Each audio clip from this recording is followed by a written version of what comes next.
This is IASDR 2021 panel, and the theme is Impact Design Against COVID-19. We are still suffering from this pandemic.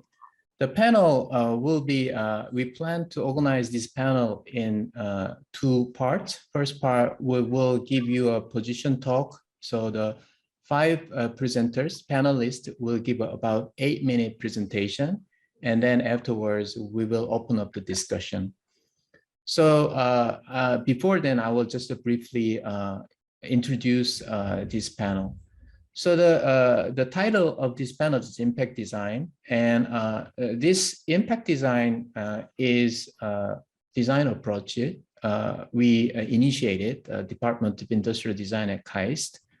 We initiated this the theme which is called the Brain Korea Initiative, and a 7-year-long kind of projects.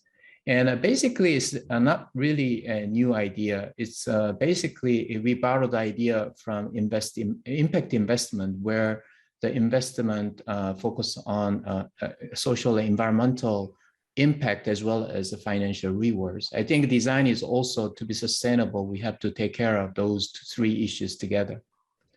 So, but especially I found that this COVID situation is really an excellent example to show how impact design could contribute or could be done in this society problem. So I invited the excellent panelists around the world. I'm very fortunate and grateful for all these wonderful panelists to join this panel. So we will see their cases each one by one. And specifically, we curated these 5 projects. And afterwards, we will talk about the role of design or designer's opportunity, and also implication for future design education, research, and practice. So we organized at the end of the presentation, we will discuss some agendas like the role of design, designer's opportunity in this kind of situation, or in the theme on the impact design, and also what should we do and what should we prepare, or what are our responsibilities. So that will be the brief introduction, and I will start my part of the talk, and then we'll hand over to Bokyung. So just to save the time, I'll just try to go right away to my part of the talk. So I'll be happy to introduce our projects called Mobile Clinic Module, which is a mobile negative pressure hospital ward for infectious disease outbreak. So we started this project, long story, but to keep it within 8 minutes, and a long story, but we were focused on the problem of shortage of negative pressure room for severely ill patients. Still, Korea is managing quite well, but recently we're having this problem with Corona strategy. We have some increase of severely ill patients. So we come up with design, and then very rapidly, and I have a 2-minute video, and then it will describe what this project is about. In the sudden infectious disease crisis like COVID-19, it is critical to supply negative pressure isolation rooms at the appropriate time for patients and medical staff. CARE MCM is a mobile expandable negative pressure ward equipped with advanced medical facilities. With its rapid installation, it can supply functional and economical medical facility. It also provides ease of use and emotional satisfaction to medical staff and patients. The main components of CARE MCM are frame, functional panel, and air tent. The most important component is the negative pressure frame. It circulates air through positive and negative pressure pumps inside.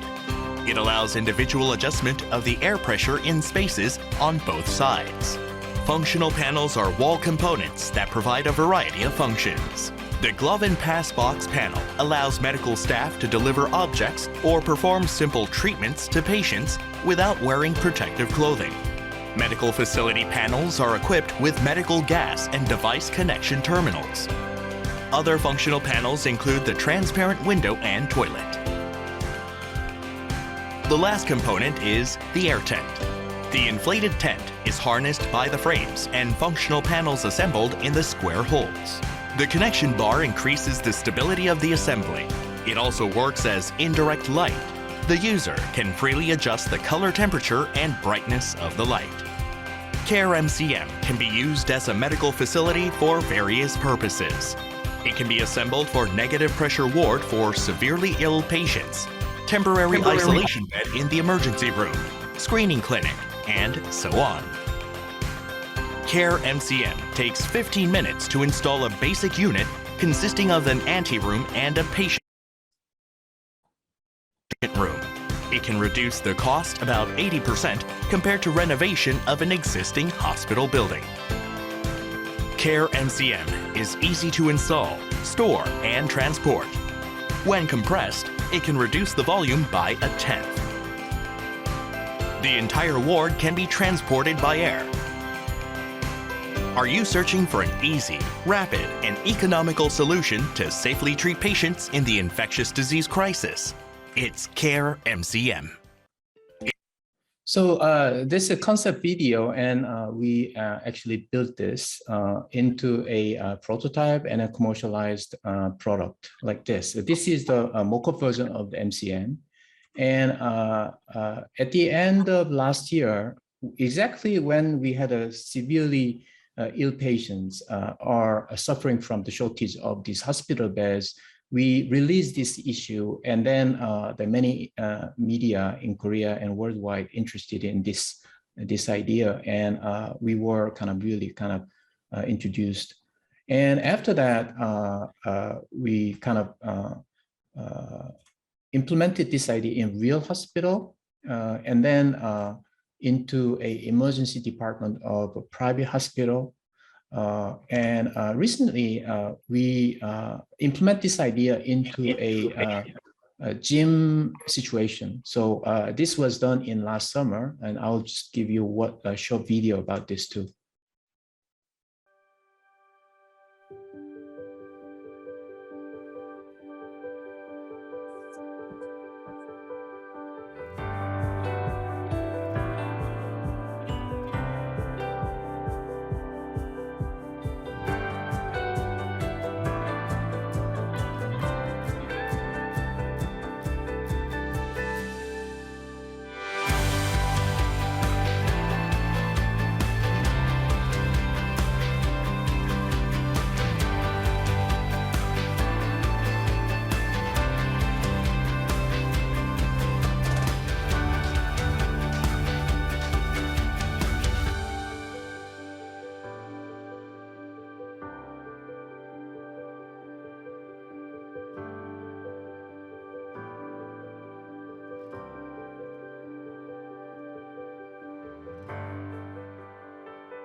So we actually had a patients who hospitalized in this facility and successfully finished the service with a Gyeonggi province area, which is called home care service.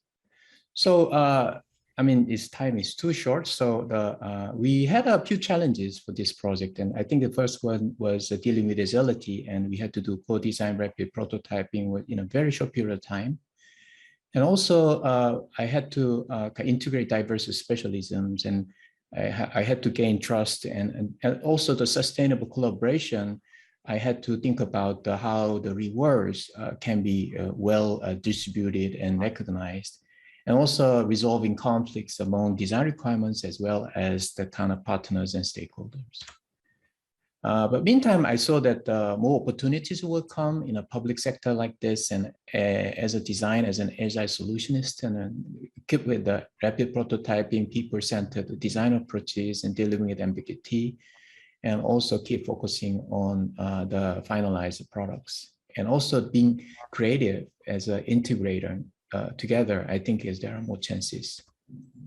And these are my lessons. Perhaps I was thinking more about what is true impact of design, And where we think about design for digital world, I mean, is that really, I mean, I've been kind of confusing this because my background is much more about combining IT and design, interaction design, but because involving this project made me think differently. And also I found the needs for knowledge base for this kind of complex system design. So I think more needs necessary for the research activities. So that's it for me. I overlearned, but I hand it over to Bokyung, if it is okay.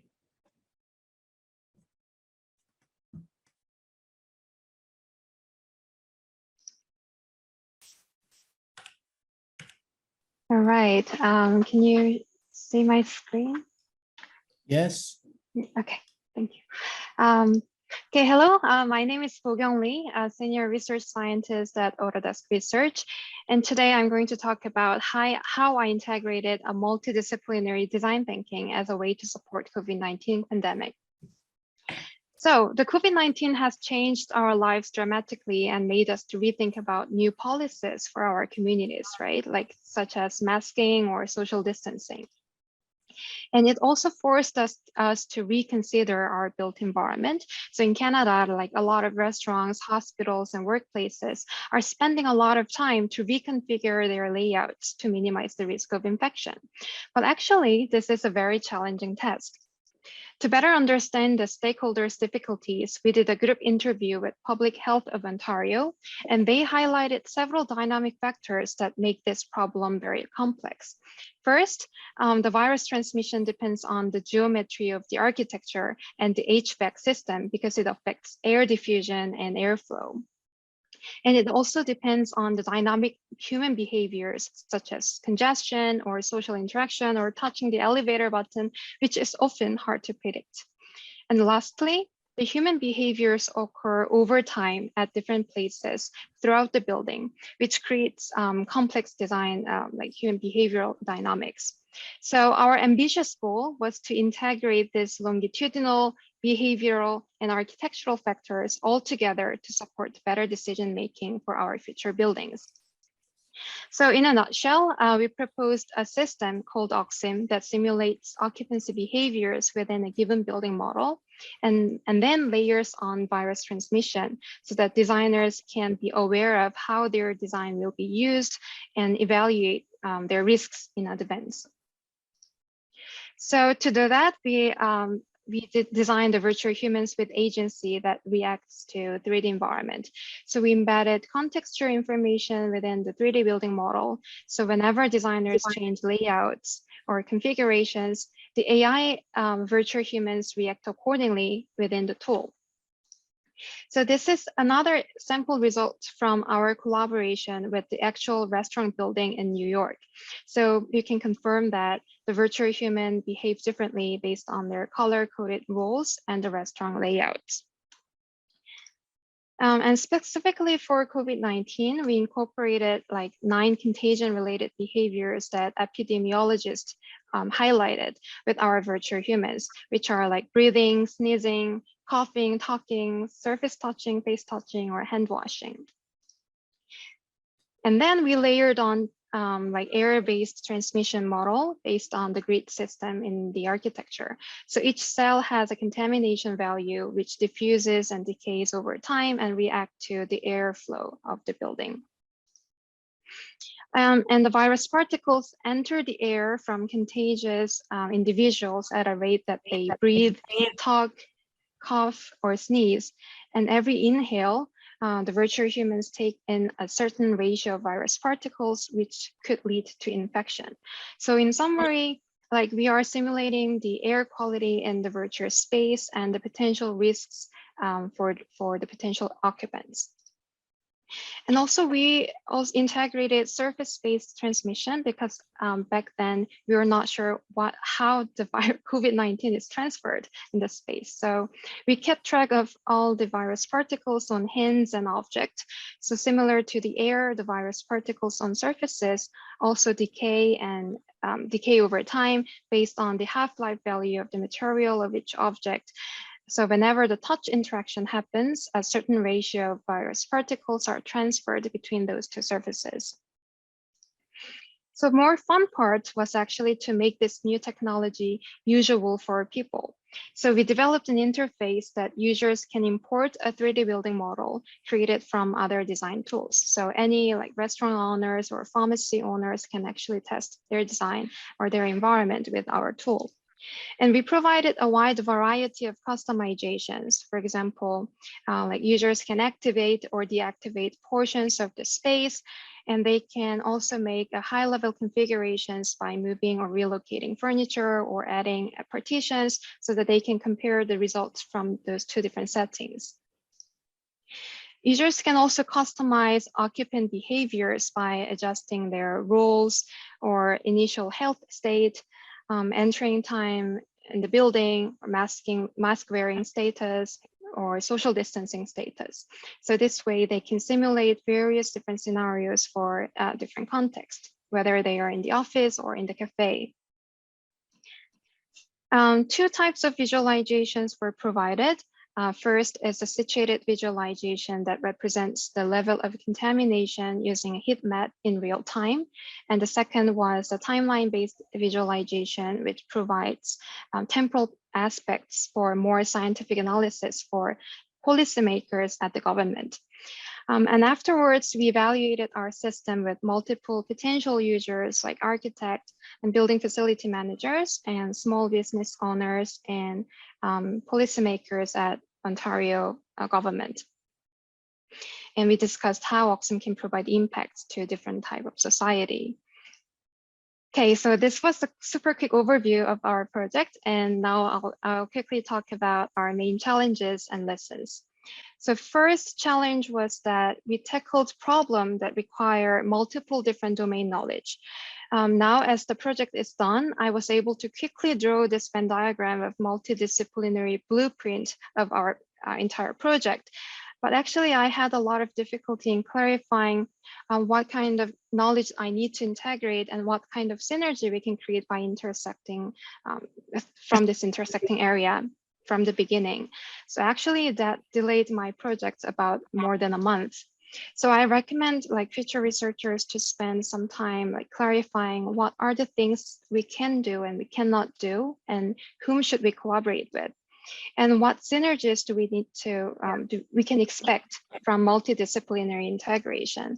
This might sound obvious, but actually this clear clarification will contribute to building a strong collaboration with others by sharing a clear vision, and will save a lot of time afterwards.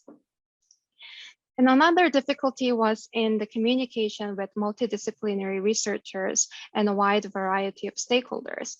For this project, I was the leader and the designer and also the main developer of this project, but I collaborated together with a software engineer and the experts of computer graphics, simulation, and biomechanics. So minor issues popped up whenever we were having discussions, for example, in the terminologies that we use. So for a smooth collaboration, I needed to spend a lot of time studying their field and getting familiar with their terminologies and their mindsets and thinking styles. And also when designing softwares or interactions or tools at companies, like sometimes there are so many potential stakeholders who can benefit from. But in real life, we cannot finish if you want to satisfy all of their comments. And designers are the ones who can collect all those requirements and prioritize them and form them into actionable projects.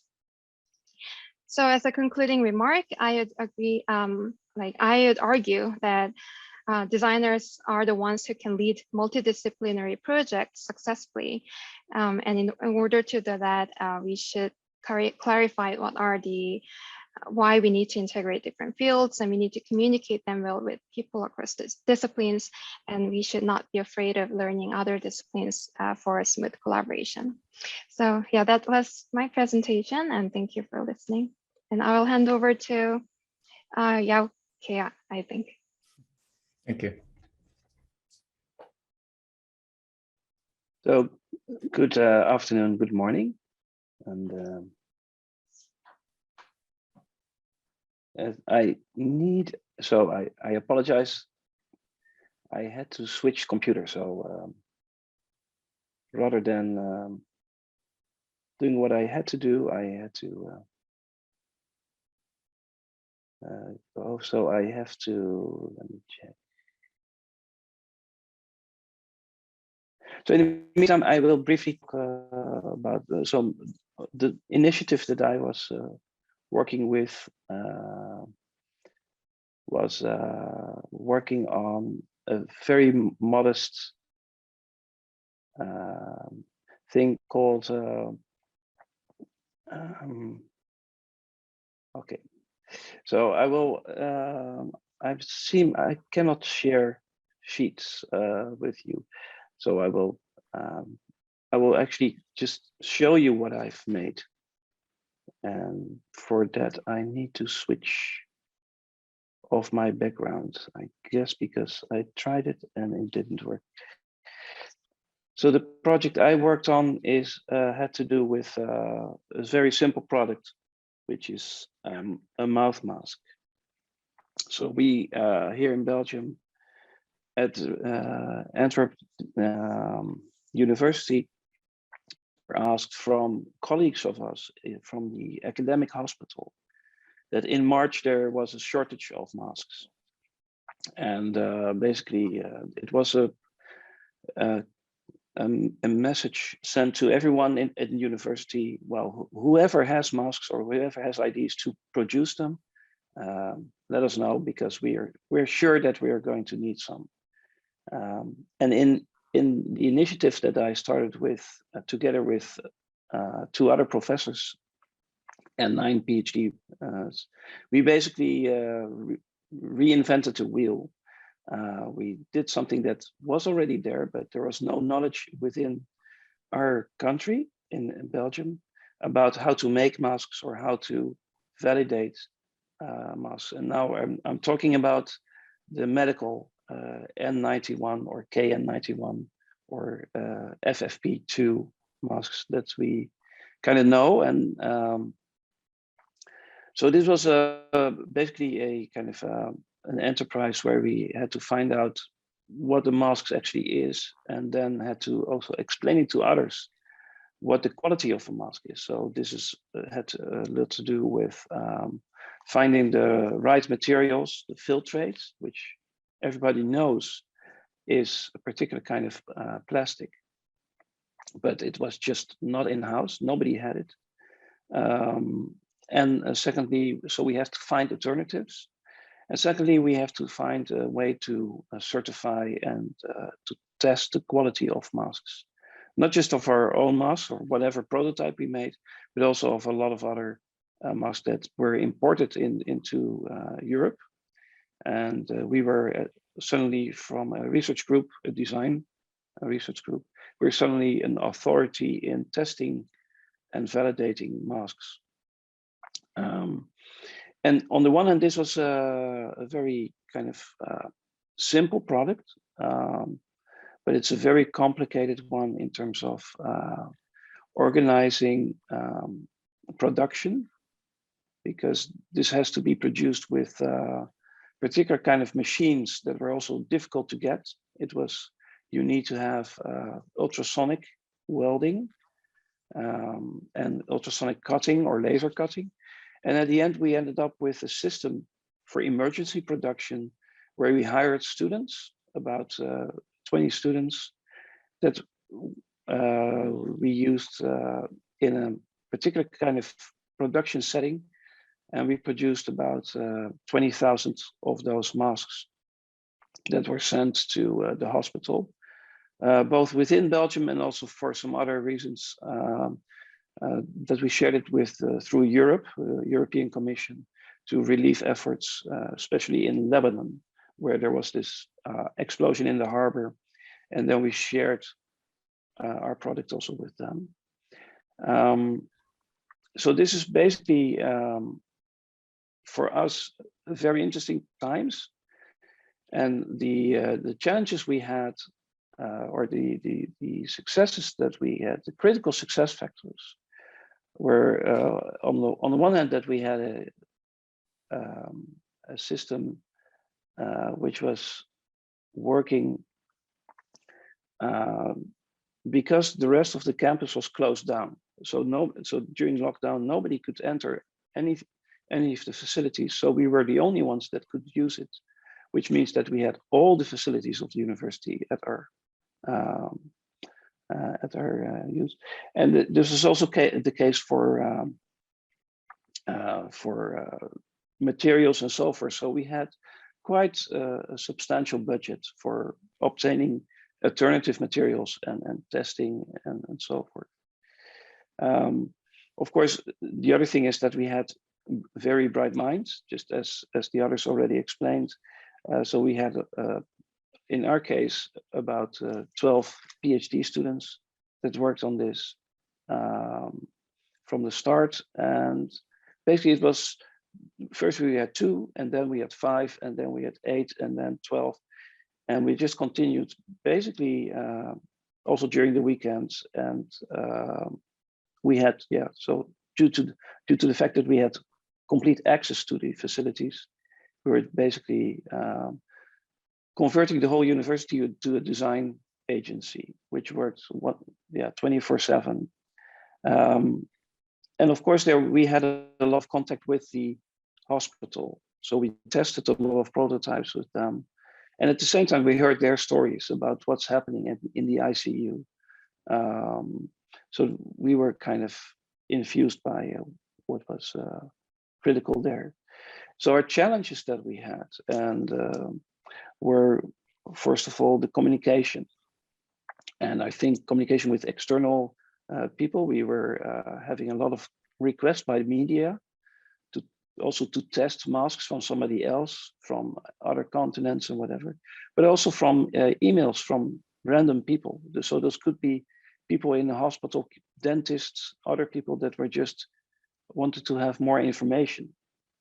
And we couldn't just reply all of them. Second, this was about resourcing, about capacity building, making sure that everybody within our group was healthy and was doing well.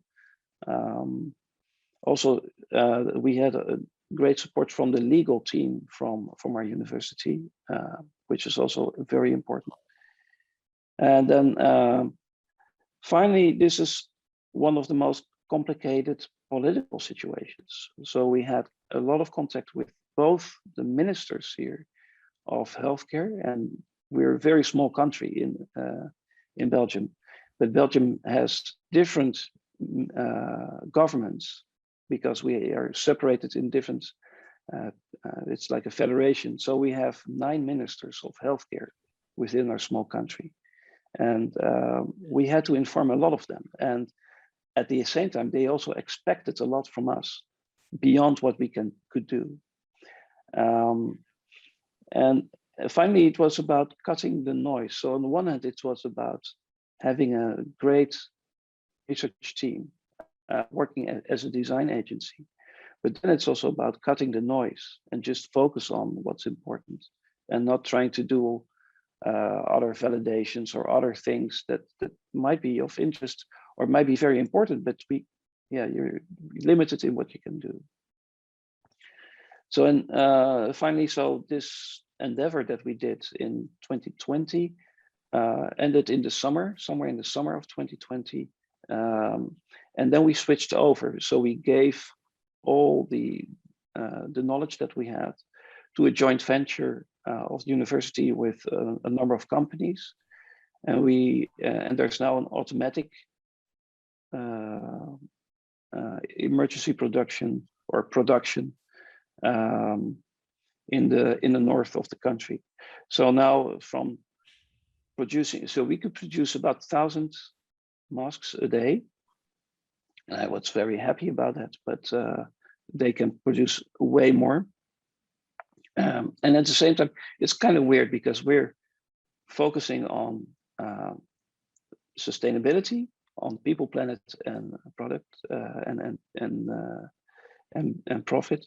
But at the same time, this was not about profit. This was just not about the planet in a sense, because this product by itself is just single-use plastic, and we also had to package it in single-use plastic as well.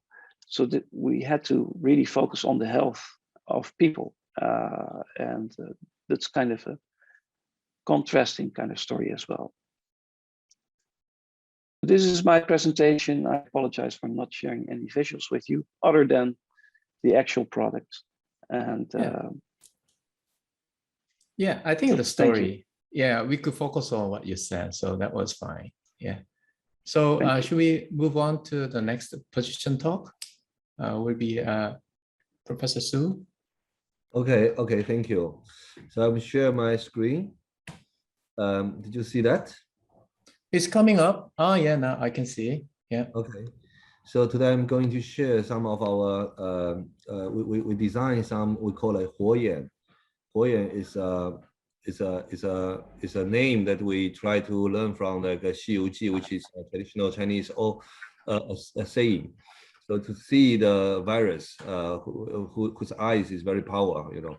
So we do this product from last year's Spring Festival. So we prototype for 5 generations, and then really use it in global scale. So it works. When blue dot there, because we do the early testing, we giving capacity to the local medical system that we can do really big scale like testing. Then that is what then the people can do good installation. So then they can control the corona situation. So I'm based in Tek-Jin University, and DNI Design Innovation College. So we use students to get cross-discipline knowledge, and also professors from Tek-Jin University. And because I used to do the design as an urban planner in 2010 Expo, from 2005 to 2010, I using 5 years on one project like this. So that is why I have a lot of link to the Tek-Jin University different discipline professors. So when this challenge comes, I talk to them, phone to them, and then they immediately join my team. And also because I used to working in we call like air balloon structure for many years. I focus on like we call like city being or lifelike building. So learn from the bio system. I doing this like a shell structure or like air balloon inflatable structure for many years, even giving a talk on the TED in Brazil. So I think this drawing on the back shows like from nature material to the concrete, the modernism building, to the future like a bio air balloon, all this shell like building. It should be announced as next. So this is a movie I want to share with you. Okay, so this movie shows like we focus on the logistics system, because why we use air balloon inflatable system, because we think logistics super important in this corona time. How we can shifting this outside, because this is a global problems. So that is what we're using. We don't use any steel structure in the early stage, only air balloon structure, so that it can be set up very quickly and create a big space. And also because the modular design, it can link to each other, same design, but they can giving big capacity in testing as a minor pressure space.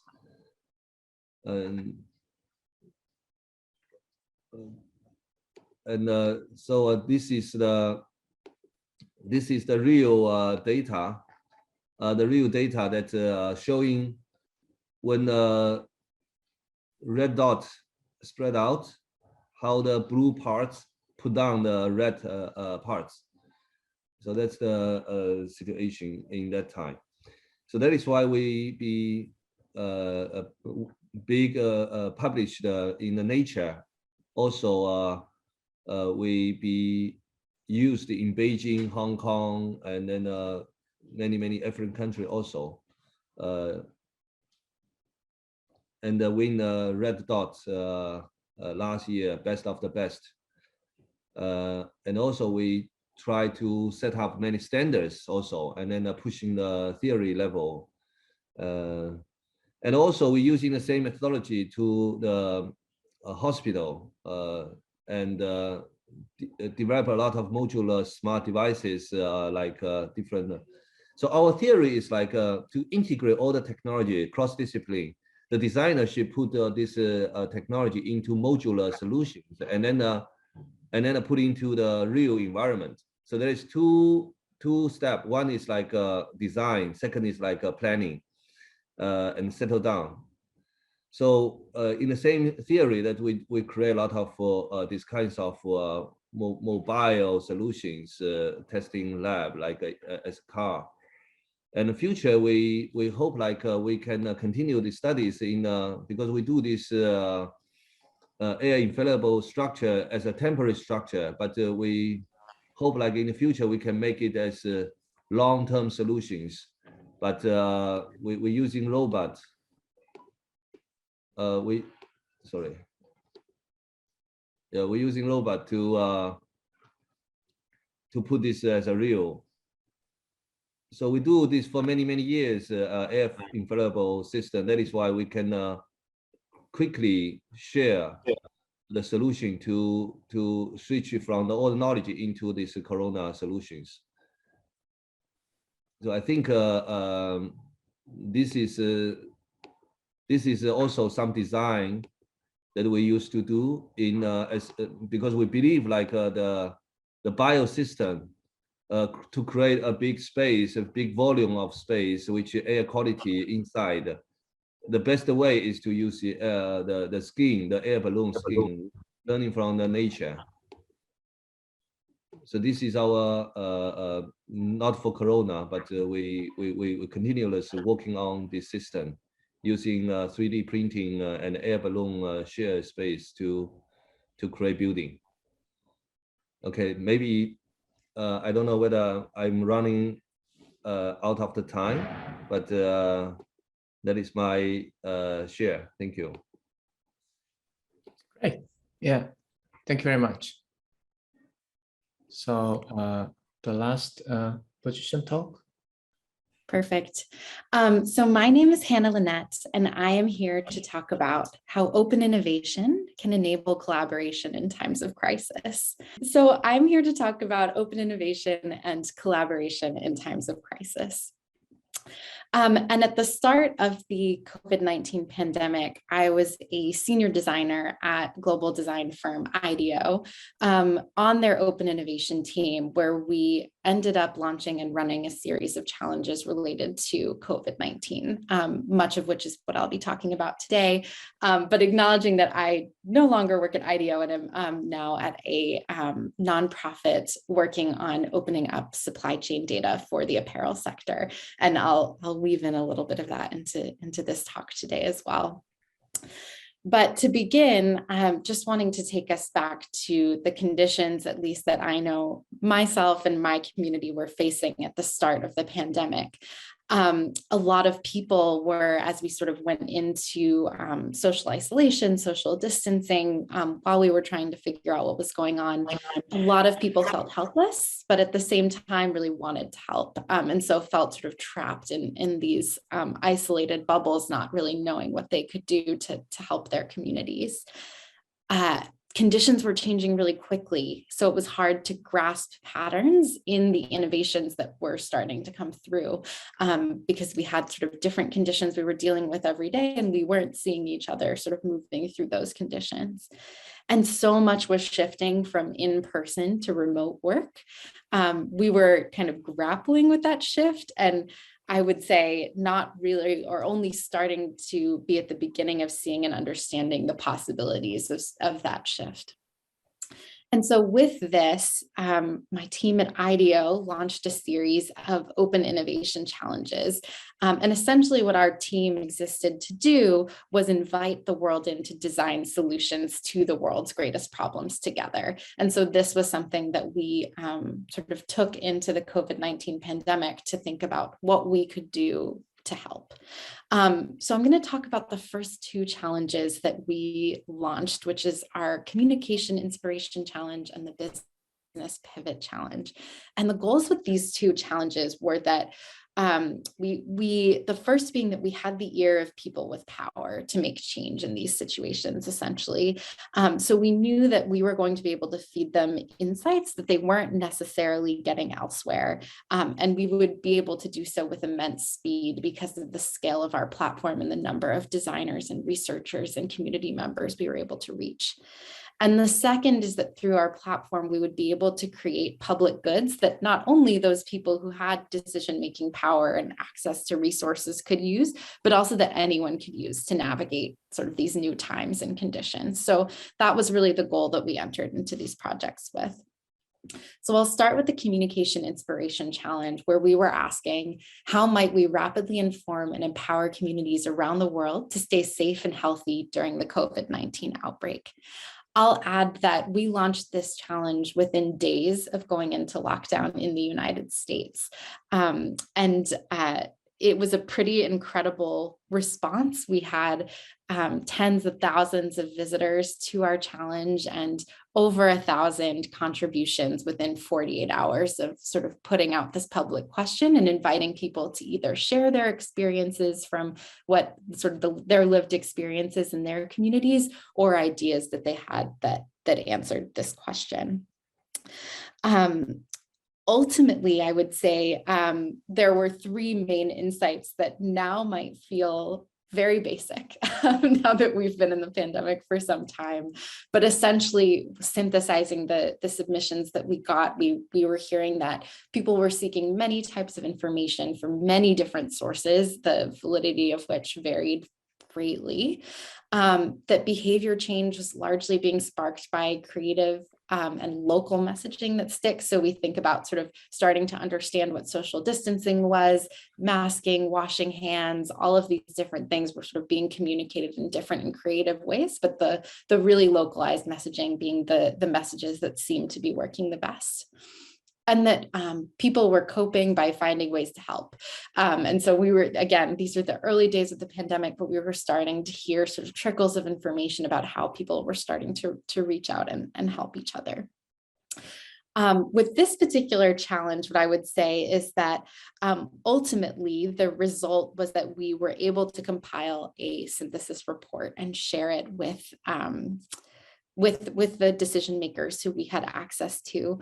But what I would say the real lasting result of this was that we understood that there was this design community in the world that was ready to get to work when it came to the COVID-19 pandemic. We had all of these people who were raising their hands and saying, I want to help, I'm here, I'm in my home, and I want to design, I want to think about how to solve problems. So this is just kind of a visual snapshot of, you can imagine those early pandemic days. We just didn't know how different people were navigating the pandemic and what images looked like beyond those that sort of went viral or that the media was gravitating towards. So we were starting to understand what this community looked like and how they wanted to design.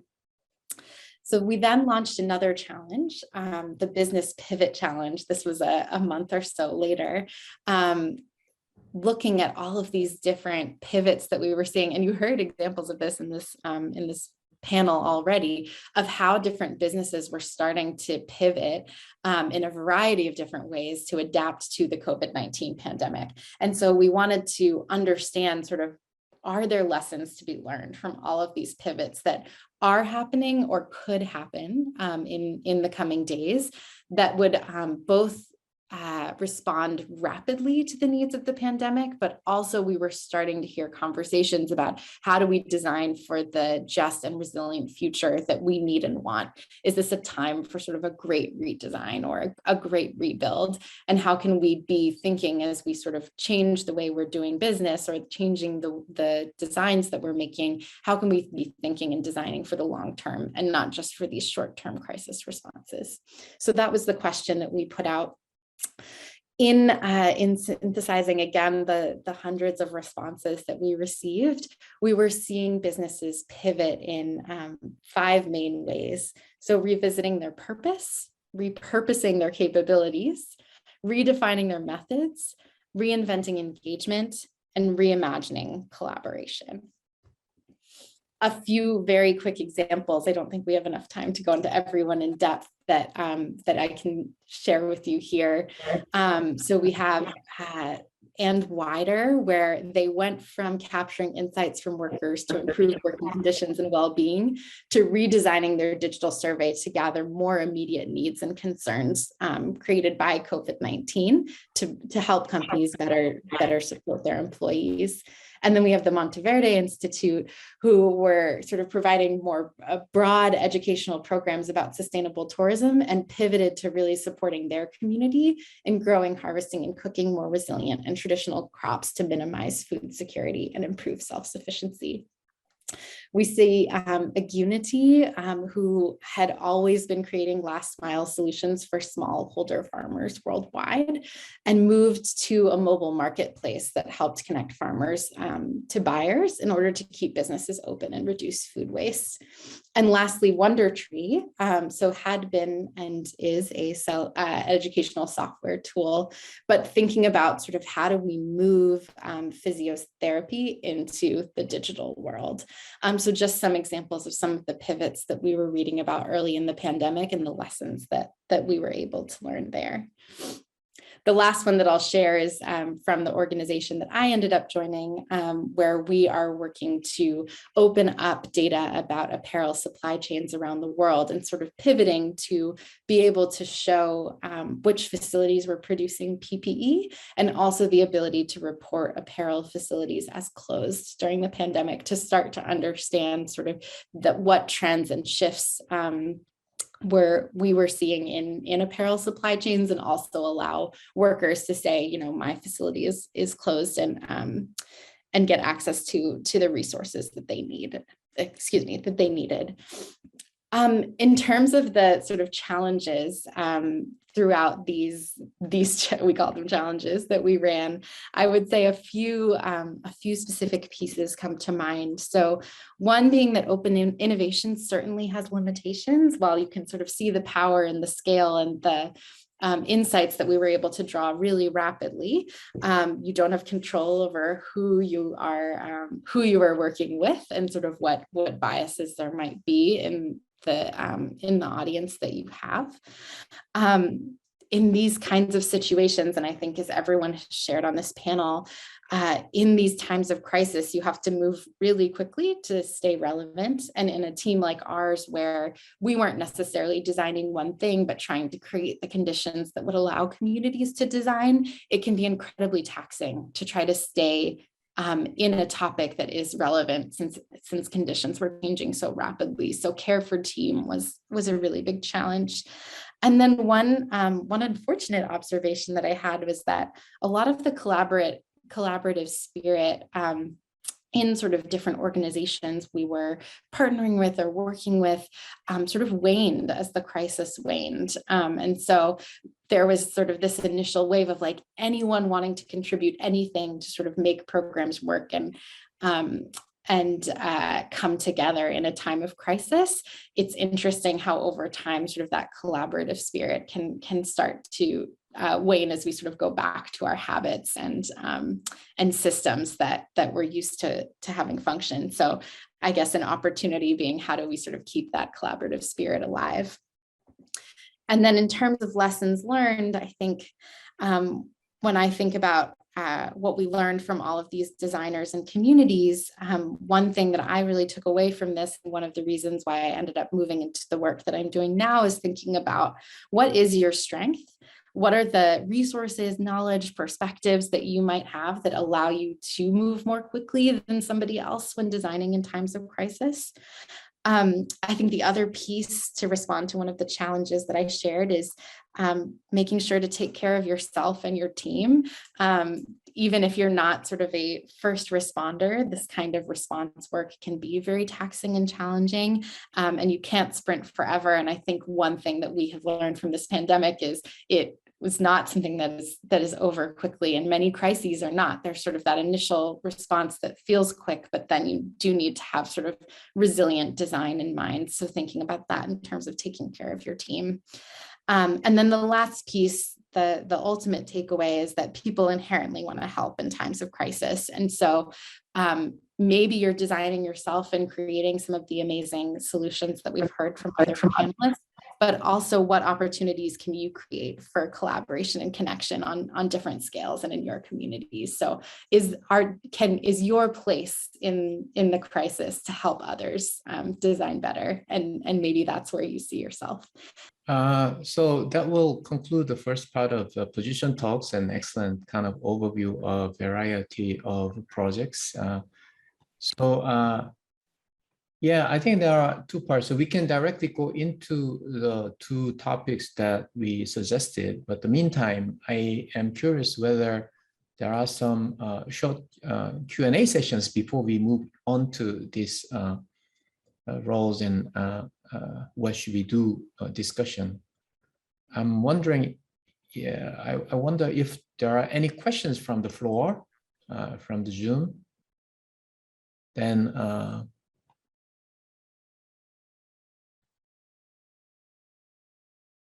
or maybe ask some questions each other briefly, if you have any.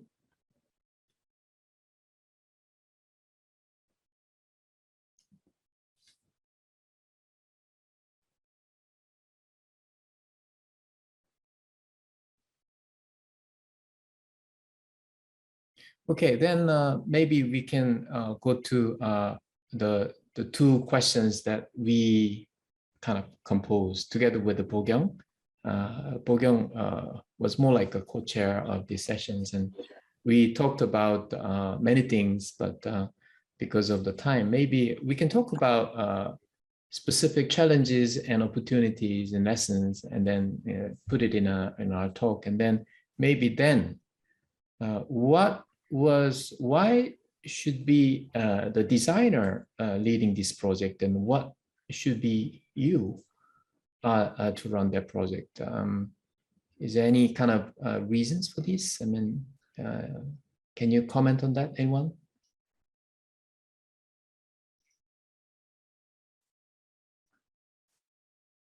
So if I go ahead. Okay, yeah, Professor Su first. Okay. So I think it's very good questions, and thank you for inviting me today to listen to so many great for ideas.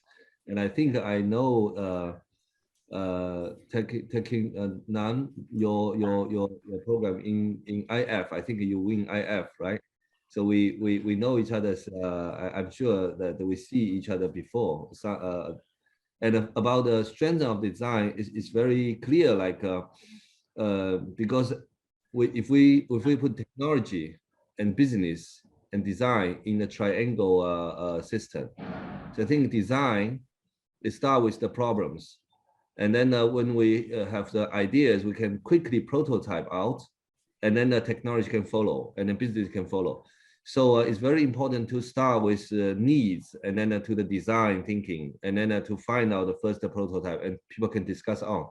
So I think that is why the design become a leading leaders. I think this also mentioned from Ms. Lee, why you are the leader to leading all the different stakeholders, because they have their own positions, and we try to integrate all the ideas into some solutions. So that is why I think design always can play a leading role as when I was an urban planner, I was doing Expo 2010. Urban planner also integrate all the landowners and government and also technology together to try to, because so many different stakeholders.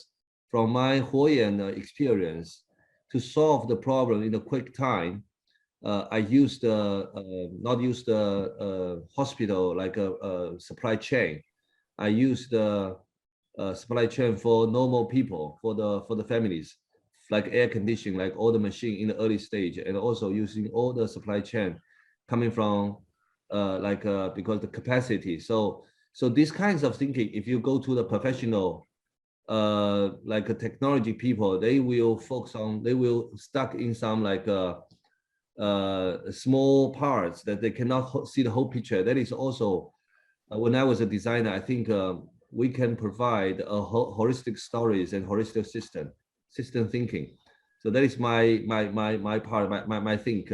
I hope like this can you can give me more inspire like to discuss on.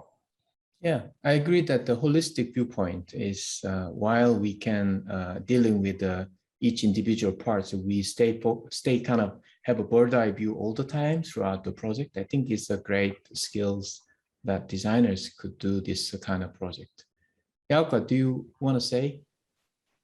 Yeah, so just to add, and I think it's also great to see things happening around the world in these manifestations, in these examples, and I've heard about so many others as well. I think another interesting kind of question within that is, so we can think holistic, we can think on innovation from a human-centered perspective. Another question that I sometimes had is, and also we're faced with this, why are you doing this as in terms of academy and not just industry? Why wouldn't industry solve this by itself? Because there are already engineering and design firms there. So what made it, so in our case, it also had to do with the fact that we had straightforward access to the academic hospitals and to literature, and we could acquire stuff to validate. We could operate the machines at the end. So it's also about the being in a field where this kind of, which is knowledge intensive. So on the one hand, it's innovative, but it also ties to acquiring knowledge and testing new hypotheses and so forth in a very rapid way, which I think distinguishes a little bit from just work at the regular design studio. Yeah, that's an interesting point. I also thought about why me and why design background experts, me, and also why design academics, me. But I agree that the second part, and we have Samsung, LG, big companies, and also the company that I work with, actually manufacturing company, is a kind of big company who is specialized in clean room for the semiconductor industry. And I think we are the more appropriate because many companies are very specialized business area. So when we have a new problems like this, then they have to run this project along with what they used to do.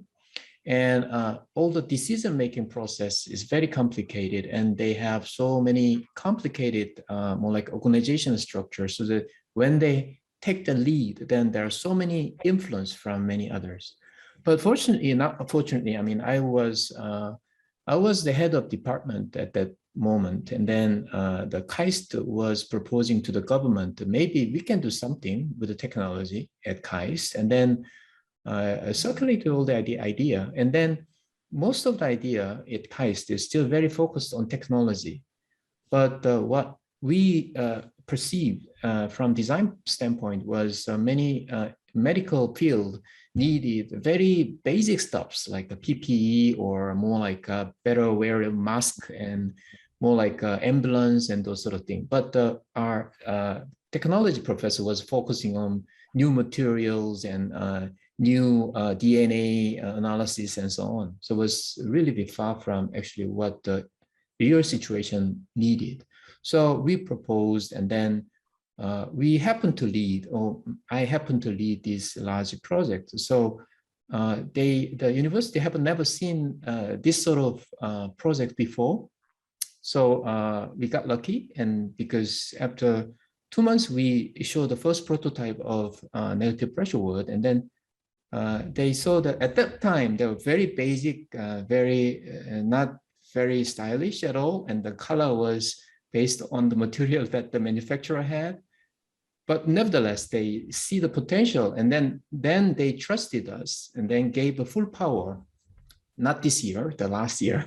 This year, they become more complicated. But last year, we had a lot of money, but we don't have a time. So after 6 months, we had to build this building, the kind of modular system building. And then fortunately, we could show, and then started to gain more trust.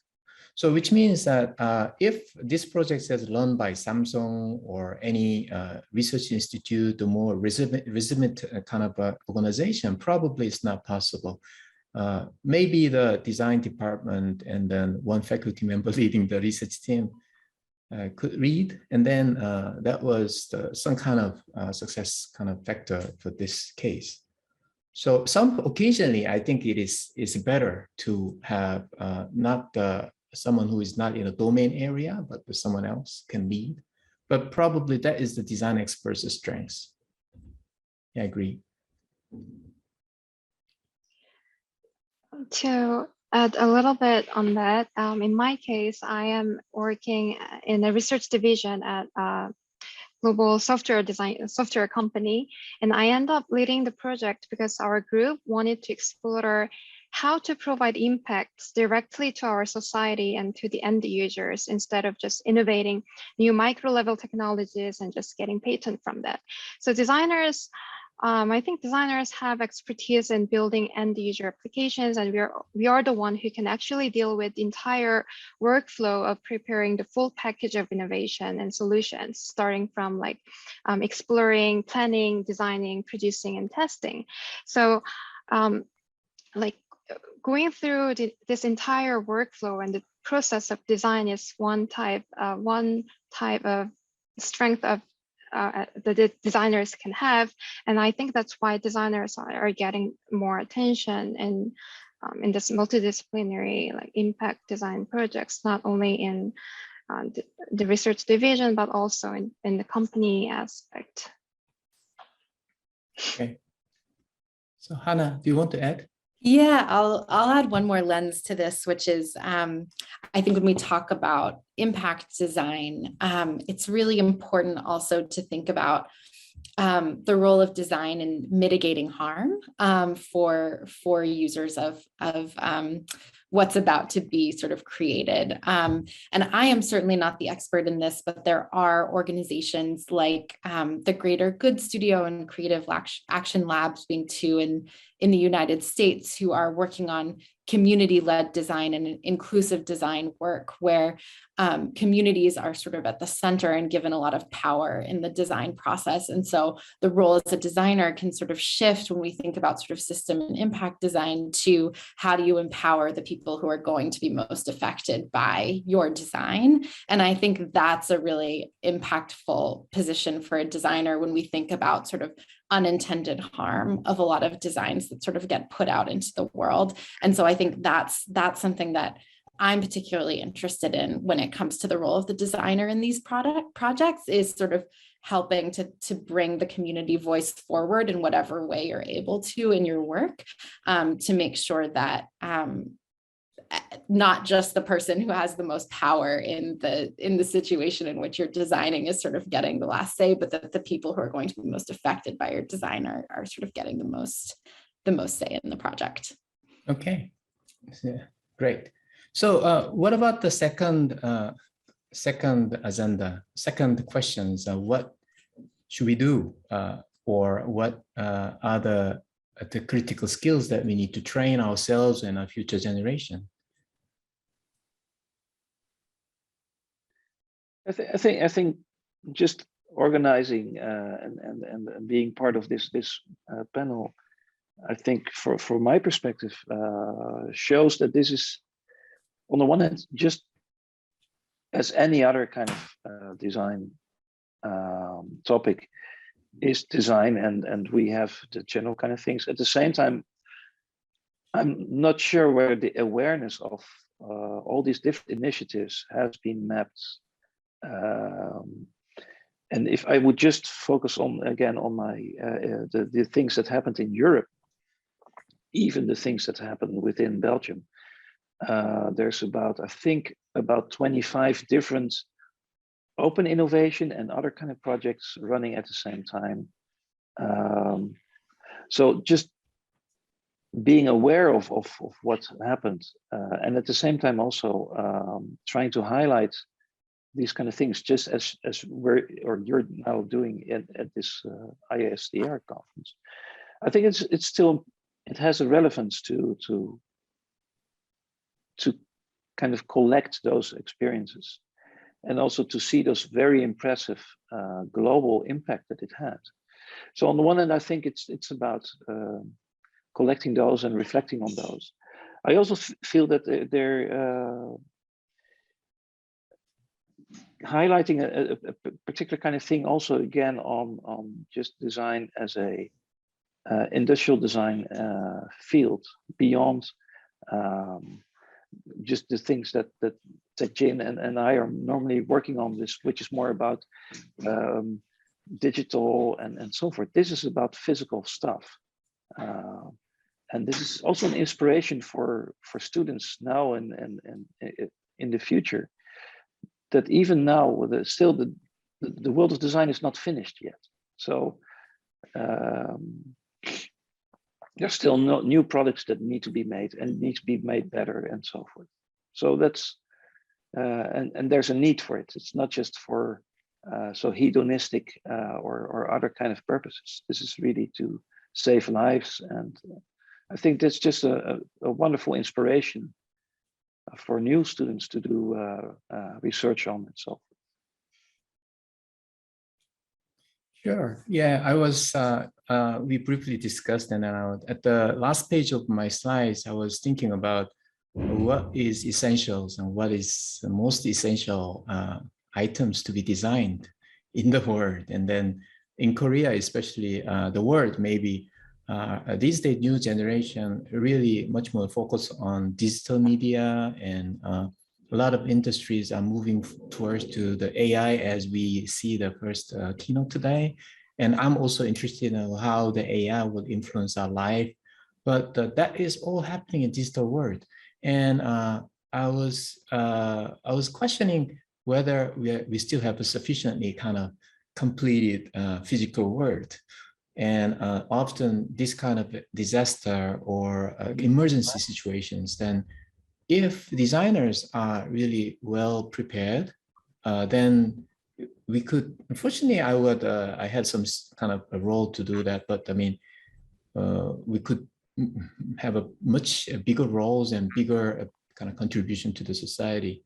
So I was thinking, maybe in addition to some of the basic things that we do, maybe what we could do could be some kind of some skills to meet this kind of agile reaction, so that when there are some pandemic or the disaster comes, then how, as a designer, could react to, maybe if we have a lot of simulations or some training like this, then maybe in the future, in other situations, maybe that we could respond it more properly and better way.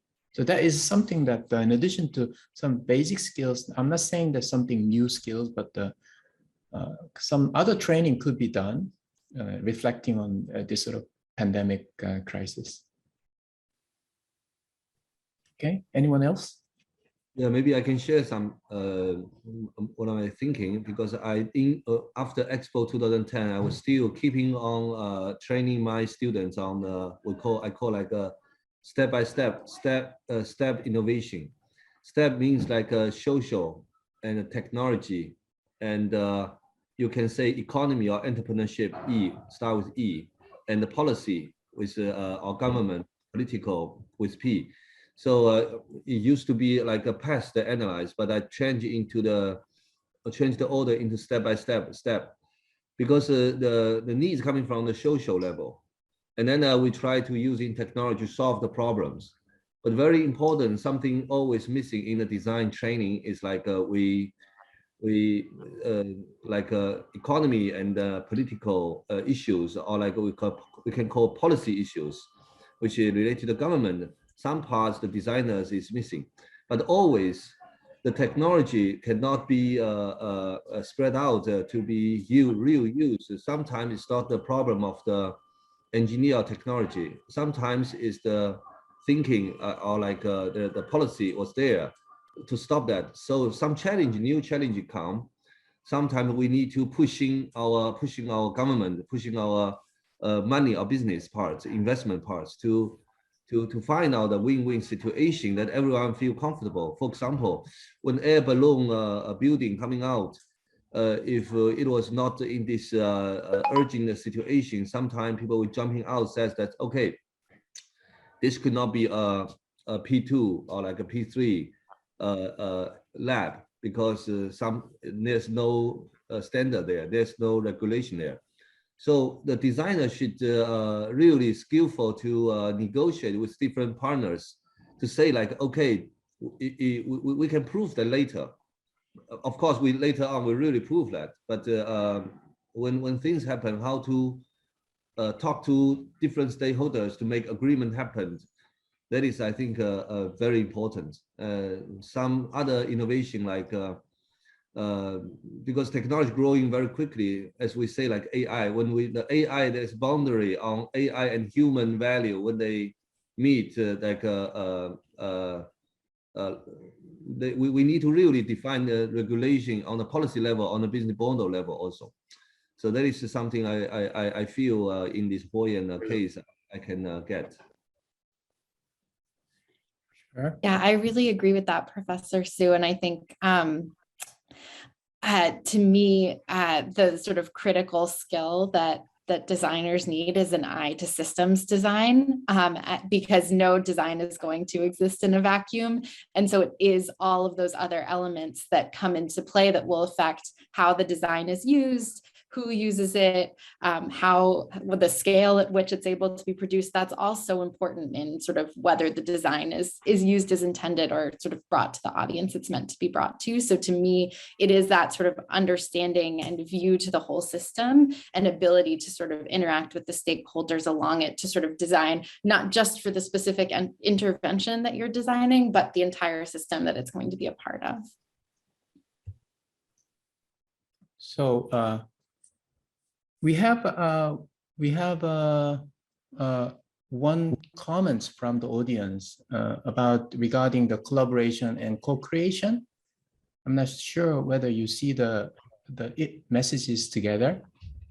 Do you see that? Yeah. So anyone want to comment on this? And then the role of theater director within a collaboration process. And is there a similar question about the role of designer within a co-creative process that is genuinely community-led? Is it Hannah? Can you comment on that? Yeah, it's a great comment. Very serendipitous because I actually started my career in the theater. Really? I can talk about this a little bit. Yeah, I think there is like a really great analogy to be had there with sort of theater directors historically being seen as like the person leading and completely in charge of the process, and now seeing sort of more ensemble theater where sort of everybody involved in the process is creating together and has an equal voice. And I think that model sort of being brought over to design work is really fascinating. There are, again, so many facets to it. I think community-led design is its own sort of field that leaders are emerging within and growing and sort of building expertise around. So I will not pretend to be the expert on this, but I lost my train of thought for a second. I think all that to say, there are really interesting models out there if we're sort of thinking about how to empower the people who are going to be affected most by what we're designing. I don't think I have anything smarter to say about that right now, but it's a great comment. And I think there are analogies in every field as we sort of reckon with power around the world and in our work. Yeah, I also agree that I also use a film director as an analogy of designers. And my approach to this project was also exactly same. I had to recruit many kind of crews in some crews that I know in the past, and then I had to make a big team, and then I could kind of succeed at this level. So thank you for the comment. And before finishing, I mean, Bokyung, you want to say something to close? Because Bokyung was almost like an organizer of this panel together with me. So I want to hand it over to you, Dr. Ko. Actually, yeah, I had a very similar thoughts to like everyone who just shared the comments for the second part. I think as a designer, like my opinion is designers understanding other disciplines. There is a huge difference between like designers understand other technologies or other fields, and engineers or other fields are applying design thinking by themselves. So I think what designers should do is to be open to like other disciplines and keep thinking about how we can make a synergy by making the design at the center, putting the design at the center. And we should not be afraid of like learning new fields. But I'm not saying we need to be experts on other fields. But I think if we can at least understand their fields and be able to communicate together, the boundary of innovation could be larger. And in our company, our group sometimes describe it as importance of acting as a glue. So of course, this can be done by other experts, but I think if designers can combine this creativity, our creativity together with other discipline knowledge, the synergy will be much larger. That's the last point that I wanted to make. Okay, that will conclude our panel. And then the announcement is that our panel webpage are there. So design3-o.org. If you go there, that we have a series of Design 3.0 forum. There's one of them. And also, I believe that there is a Discord channel to discuss more about this issue. And then other than that, I thank you very much for joining this panel. It was great. And then to see you. And I hope you enjoy the rest of, all of you, enjoy the rest of the conference until tomorrow and the day after tomorrow for the doctoral consortium. Bye-bye. Thank you. Bye-bye. Bye-bye. Thank you all. Thank you. Bye-bye. Bye-bye.